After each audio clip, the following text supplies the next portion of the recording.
Mahigit 2,000 tauhan ng MMDA ang ipapakalat sa mga terminal at kalsada sa Metro Manila bilang paghahanda sa Semana Santa. Ayon pa sa MMDA, maaaring dumaan ang provincial buses sa EDSA mula 10 p.m. hanggang 5 a.m. simula po sa Miyerkules, April 9. Magiging 24 oras na yan. Pagdating naman ng April 16 hanggang April 20. Ngayon pa lamang fully booked na po ang ilang biyahe sa Parañaque Integrated Terminal Exchange o PITX. Kabilang dyan ang biyahe ng air-conditioned buses papuntang Camarines Norte, Camarines Sur at Albay mula April 14, Holy Monday hanggang April 17, Monday, Thursday. Fully booked na rin po ang biyahe ng non-air-conditioned buses pa Sorsogon at Albay. May extra buses pa raw na masasakyan ang chance passengers.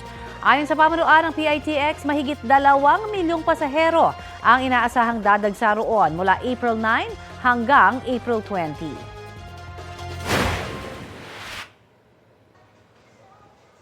Sa Quezon City, unti-unti nang dumarami po ang mga pasahero sa ilalim ng terminal sa Cubao. May mga maagang bumiyahe dahil ayaw na raw sumabay sa bulto ng mga biyahero sa weekend. Maaari ring nagpuntahan ang ilang biyahero sa Manila Northport Terminal at Batangas Port para makaiwas po sa Holy Week rush.